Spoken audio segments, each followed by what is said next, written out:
Hello everyone and welcome to this another class of Langlet Academy. Have you ever imagined a day in your life without any movement? No, na? People and things keep constantly moving in life every minute, every second. Movement has a very important place in our lives. Our today's lecture is based upon the different directions in which things and people move. We are going to learn about the preposition which tell us about the direction of the movement of things and persons. So, let's begin.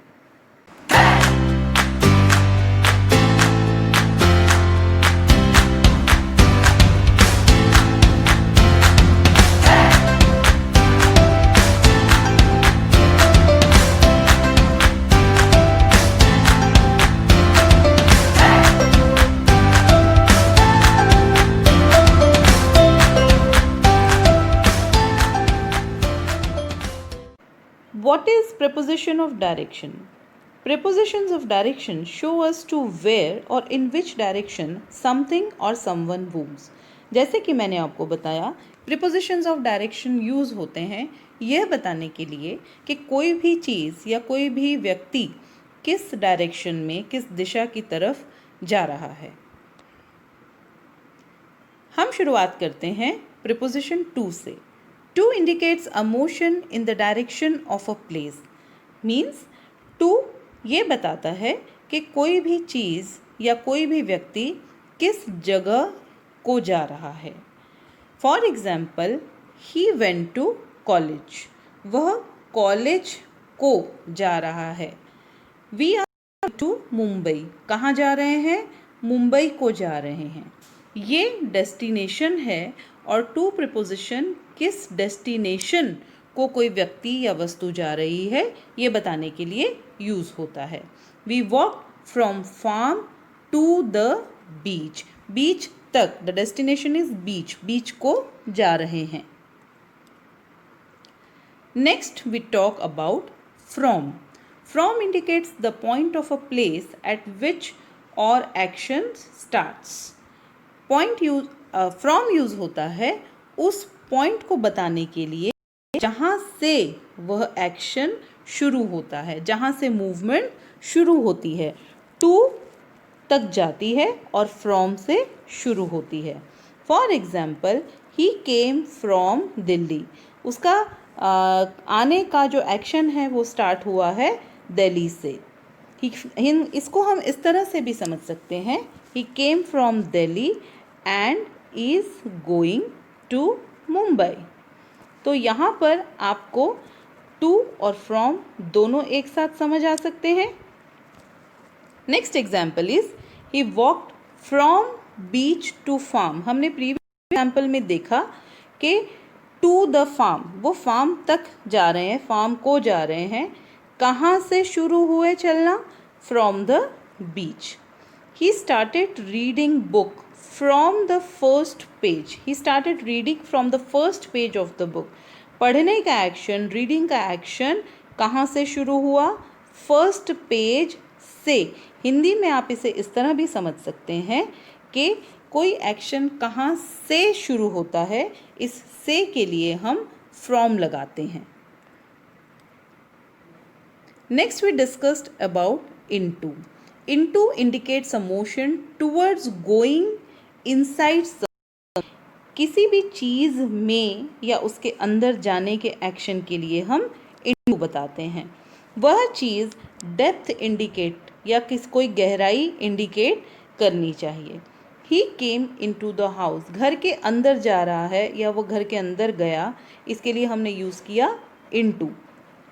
The police broke into the shop. Police ने अचानक shop पर धावा बोल दिया, अचानक घुस आए। अचानक घुस आने को ब्रोक कहा जाता है और अचानक शॉप के अंदर आ जाना, इसके लिए हम इनटू यूज़ करते हैं।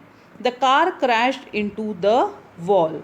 दीवार में कार का सीधा जाके टकरा जाना, इसके लिए भी हम इनटू यूज़ करते हैं। I put the money into my pocket. Pocket में मनी डालना मीन्स पॉकेट के अंदर किसी चीज़ का एंटर होना, मनी का एंटर होना, ये बताने के लिए we use the preposition into.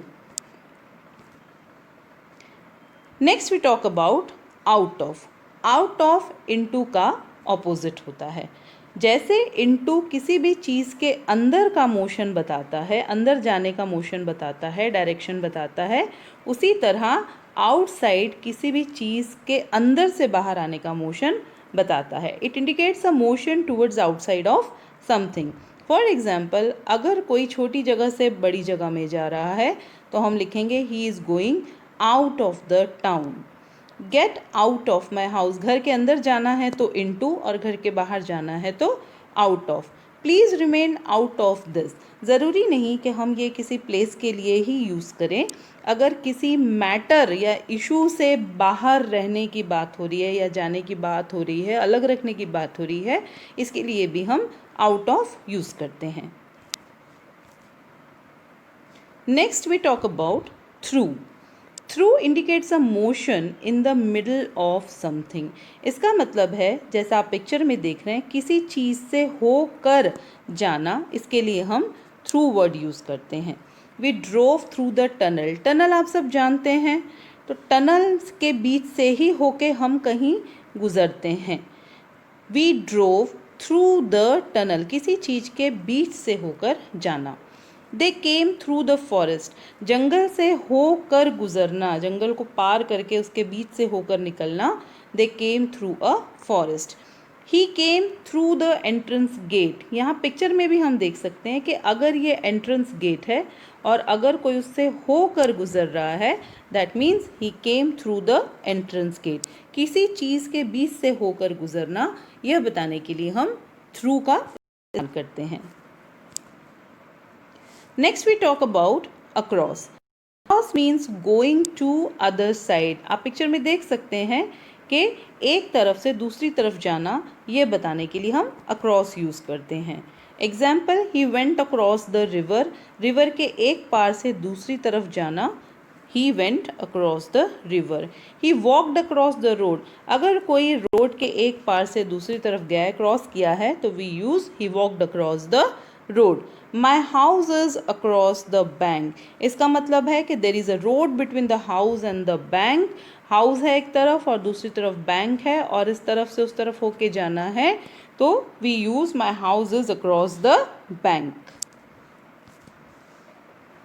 Next we talk about beside या नेक्स्ट। बीसाइड या नेक्स्ट टू भी लिख सकते हैं। इसका मतलब है कि इसके साइड में, बगल में होना। The car beside the cycle is mine. Cycle के बगल में, बाजू में खड़ी हुई कार मेरी है। He standing beside the shop. Shop के बाजू में खड़ा है वो, he is standing beside the shop. I will always be beside you. मैं हमेशा तुम्हारे साथ, तुम्हारे बगल में, मीन्स तुम्हारा सपोर्ट बन के खड़ा रहूँगा, ऐसा कहते हैं। आई will always be beside you, मतलब तुम्हें जब भी ज़रूरत हो मैं तुम्हारे साथ हूँ। साथ हूँ मीन्स तुम्हारे बाजू में खड़ा हूँ। इन front of. In front of को यूज़ करते हैं जब कोई चीज़ या कोई भी व्यक्ति किसी के सामने खड़ा हो। इन front of means a person facing someone और समथिंग। फॉर एग्जाम्पल, आप इस पिक्चर में देख सकते हैं कि जो रैबिट है वो कहाँ बैठा है, in front of the tree, पेड़ के सामने बैठा है। He parked his car in front of his shop. अपनी शॉप के सामने उसने अपनी गाड़ी खड़ी की। I have a pool in front of my house. मेरे घर के सामने, सामने की तरफ, फेसिंग की तरफ। He was nervous in front of he. मेरे सामने खड़ा होके वह नर्वस फील कर रहा था। तो that means in front of का मतलब हुआ सामने। Next we talk about OFF, off. There is a difference between OF and OFF. We pronounce OF as off and we pronounce OFF as off. Okay? Off is used to indicate separation or disconnection. Off का मतलब होता है, ये position बताता है का, लेकिन of का मतलब होता है सेपरेशन और डिस्कनेक्शन। जब किसी चीज़ से कोई चीज़ या व्यक्ति अलग होता है या उसका कनेक्शन टूट जाता है, उसके लिए हम ऑफ यूज़ करते हैं। Let us understand this with the help of an example. जैसे कि आप पिक्चर में देख सकते हैं, the boy fell off the chair, गिर गया है, चेयर से दूर हो गया है, we are using your OFF off. They took the wheel of the car, car से उसका व्हील, उसका चक्का अलग करना मीन्स सेपरेट करना, we are using OFF off. The dog ran of the road, the dog जो रोड पर दौड़ रहा था अब वो रोड से उतर के कहीं और दौड़ने लग गया। We must switch off the fans and lights when not in use, fans and lights को बंद करने के लिए हम स्विच ऑफ बोलते हैं। स्विच ऑफ मीन्स उनका इलेक्ट्रिसिटी करंट जो है वो डिसकनेक्ट हो गया, वो बंद हो गए। दस फॉर इंडिकेटिंग सेपरेशन और disconnection we use off. Next, we talk about behind. Behind means at the far side of something. Means पीछे जो हमारी नज़र से दूर हो या हमें पूरी तरह न दिखाई दे। ये ज़रूरी नहीं है कि वो हमें बिल्कुल न दिखाई दे। It might be out of sight.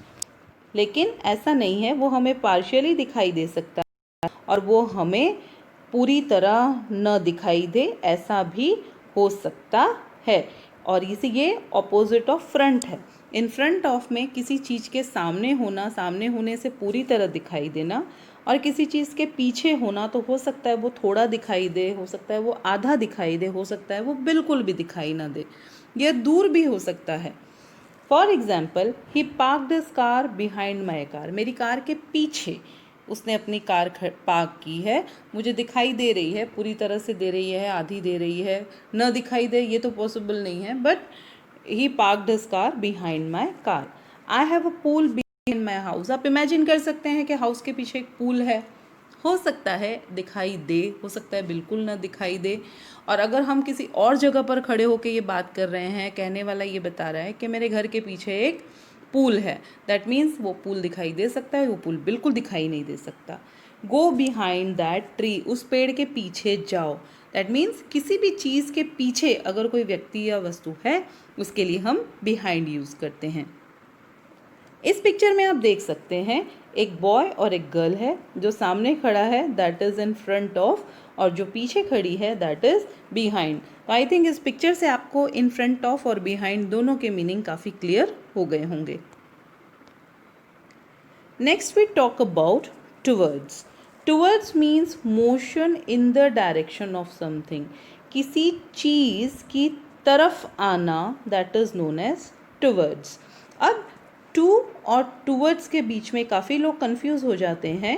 To means एक फिक्स डेस्टिनेशन है, आप यहाँ तक आते हैं। अगर मैं कहूँ कि the ball is running to the box, means उसका एग्जैक्ट डेस्टिनेशन ये बॉक्स है।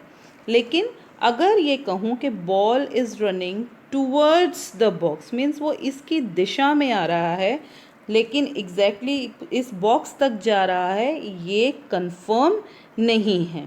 तो टूवर्ड्स मीन्स उस दिशा में जाना, और टू मीन्स एग्जैक्टली किसी चीज़ तक जाना। और एग्जाम्पल देखते हैं, take 5 steps towards the wall, दीवार की तरफ, दीवार की दिशा में 5 कदम आगे बढ़ो। They have moved towards the market, way market की तरफ गए हैं, मार्केट ही गए हैं ये ज़रूरी हो सकता है, मार्केट की तरफ उनका दूसरा डेस्टिनेशन हो सकता है, मार्केट की तरफ कोई उनके रिलेटिव रहते हैं उसके घर गए हों, लेकिन मार्केट की दिशा में गए हैं, एग्जैक्टली मार्केट गए हैं अगर ये कहना है तो they have gone to the market कहेंगे। लेकिन अगर मार्केट की तरफ गए हैं तो they have gone towards the market कहेंगे। I walked towards you when I saw you are waiting, जब मैंने देखा कि तुम इंतज़ार कर रहे थे तो मैं तुम्हारी तरफ चल पड़ा। तो I hope the difference between to and towards and the meaning of towards is very clear to you. Next we talk about by. By का मतलब भी होता है नियर टू और नेक्स्ट टू। किस बाय के और भी सेंस में यूज़ होता है बाय प्रीपोजिशन भी, बट हम यहाँ डायरेक्शन की बात कर रहे हैं, तो डायरेक्शन की बात जब करें तो बाय का मीनिंग भी नियर टू या नेक्स्ट टू, यानी जस्ट पास में या बहुत पास में या थोड़ा सा पास में या बाजू में हो सकता है किसी भी चीज़ या किसी भी व्यक्ति के। Example, he has a house by the river, नदी के पास ही उसका घर है। He was standing by the bus. इस पिक्चर में आप देख सकते हैं कि बस के बाजू में पास में खड़ा है। My flat is by the saloon, saloon के जस्ट बाजू में या जस्ट पास में मेरा फ्लैट है।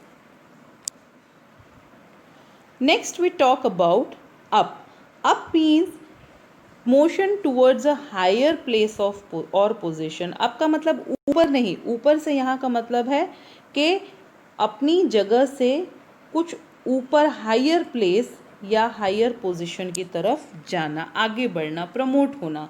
We are climbing up the mountain, हम जहाँ खड़े हैं वो हाइट वाइज जगह नीचे है, हम इससे ऊंचाई पर माउंटेन की तरफ जा रहे हैं या हम सीढ़ी चढ़ रहे हैं तो हम यूज़ करते हैं क्लाइंबिंग अप द माउंटेन और climbing up the stairs. Lift your hands up, हाथ जहाँ है उससे ऊंची पोजीशन में उठाने के लिए lift your hands up. John is going up to London. अब यहाँ पर अप का मतलब ये है कि वो किसी छोटी जगह से, लंदन एक बड़ी जगह है, अगर लंदन से छोटी कोई जगह है, किसी गांव से, किसी विलेज से, किसी टाउन से अगर वो बड़ी जगह में जा रहा है तो हम यूज़ करते हैं अप। अप का ही ऑपोजिट है down. Down indicates the opposite meaning of up. इसका मतलब है अपनी पोजीशन से या अपनी प्लेस से लोअर प्लेस या पोजीशन की तरफ जाना। For example, he was walking down the road. ये रोड है लेकिन रोड ढलान पे है, तो वो अगर चल रहा है ढलान वाली रोड पे तो हम यूज़ करेंगे he was walking down the road. I am climbing down the हिल। पहाड़ी चढ़ने के लिए अगर हम अप यूज़ करते हैं तो उसी पहाड़ी में नीचे आने के लिए हम यूज़ करते हैं डाउन द हिल। सीढ़ी चढ़ने के लिए अगर हम गो क्लाइम अप द स्टेयर्स कहते हैं, उतरने के लिए हम डाउन प्रीपोजिशन का यूज़ करते हैं, go down the stairs. Next हम बात करते हैं राउंड या अराउंड की। राउंड या अराउंड जैसे कि आप पिक्चर में देख रहे हैं, यह बताने के लिए यूज़ होता है कि कोई चीज़ किसी के इर्द गिर्द है। We ran round the house, हमने घर के अगल बगल हम दौड़े, मीन्स हमने घर के पूरा एक सर्कल काइंड ऑफ पूरा घेरे में हम दौड़े, चारों तरफ दौड़े। There were trees all around the garden, there is a garden और गार्डन के चारों तरफ ट्रीज़ हैं, ये बताने के लिए हम यूज़ करते हैं कि there were trees all around the garden. We all know moon moves round the earth, moon जो है वो धरती के चक्कर लगाता है, तो यहाँ भी हम राउंड या अराउंड यूज़ करते हैं। अराउंड ज़्यादा फॉर्मल सेंस में यूज़ होता है और राउंड लेसर फॉर्मल सेंस में यूज़ होता है। So I hope the prepositions of directions are very clear to you.